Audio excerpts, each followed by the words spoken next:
Assalamualaikum warahmatullahi wabarakatuh. Selamat pagi anak-anakku. Setelah kita belajar tentang organ gerak hewan, selanjutnya kita akan belajar rangka, otot, dan sendi. Tema 1, subtema 2, mata pelajaran IPA kelas 5. Anak-anak, manusia dan hewan mempunyai kesamaan dalam sistem gerak. Akan tetapi, tidak semua hewan memiliki alat gerak aktif dan pasif seperti manusia. Nah, manusia mempunyai beberapa komponen dari sistem geraknya untuk memudahkan dalam beraktivitas, misalnya berjalan, berlari, dan sebagainya. Komponen sistem gerak yang ada pada manusia mencakup tulang, rangka, otot, dan sendi. Tulang sebagai alat gerak manusia. Berdasarkan bentuknya, tulang dapat dibedakan menjadi beberapa bagian, yaitu tulang pipih, tulang pipa, tulang pendek, dan tulang tidak beraturan. Sedangkan berdasarkan zat penyusunnya, tulang dibedakan menjadi dua, yaitu tulang rawan dan tulang keras. Rangka manusia. Rangka manusia dikelompokkan menjadi 3 bagian anak-anak. Yang pertama, bagian tengkorak. Yang kedua, bagian badan. Dan yang ketiga, bagian anggota gerak. Berikut adalah gambar rangka bagian tengkorak. Berikut adalah gambar rangka bagian badan. Berikut adalah gambar rangka bagian anggota gerak.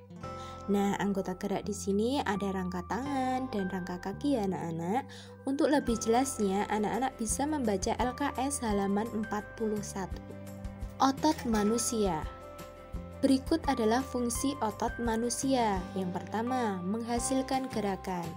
Yang kedua, mempertahankan postur atau posisi tubuh. Yang ketiga, mengatur pintu masuk dan keluar saluran dalam sistem tubuh. Yang keempat, menyokong jaringan lunak. Yang kelima, mempertahankan suhu tubuh.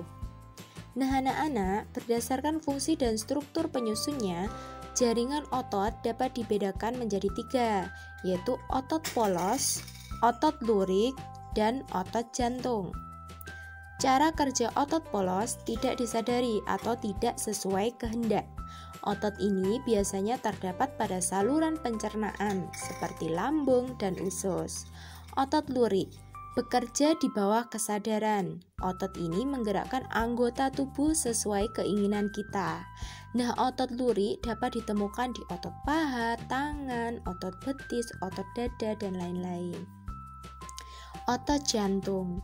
Otot jantung tidak dapat dikendalikan secara sadar, jadi ini juga disebut dengan otot tak sadar. Seperti namanya, otot ini hanya ditemukan di jantung. Untuk lebih jelasnya, anak-anak bisa membaca LKS halaman 55. Sendi pada tulang dan macam-macam gerak otot. Sendi dibedakan menjadi 3 anak-anak. Ada sendi mati, sendi kaku, dan sendi gerak.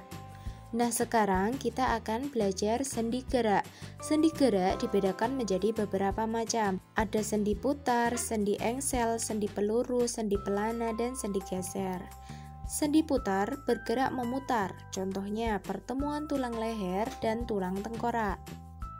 Sendi engsel bergerak satu arah saja, contohnya pertemuan tulang lengan atas dan tulang hasta. Sendi peluru dapat bergerak ke semua arah, contohnya gerak antara tulang panggul dan tulang paha. Sendi pelana dapat digerakkan kedua arah, contohnya telapak tangan dan tulang ibu jari. Sendi geser hanya dapat menggeser, contohnya pada tulang pergelangan kaki. Nah anak-anak, untuk lebih jelasnya, anak-anak bisa membaca LKS halaman 90. Nanti di situ akan ada pengertian sinartrosis, amfiartrosis, dan diartrosis. Macam-macam gerak otot. 1. Gerak menekuk dan meluruskan. 2. Gerak menurunkan atau menekan ke bawah. 3. Gerak menaikkan. 4. Gerak memutar. 5. Gerak menjauhkan dan mendekatkan tubuh. Untuk lebih jelasnya, anak-anak bisa membaca LKS halaman 59. Sekian materi hari ini, semoga bermanfaat ya anak-anak. Tetap semangat belajar, disiplin dalam beribadah, dan selalu membantu orang tua. Terima kasih. Wassalamualaikum warahmatullahi wabarakatuh.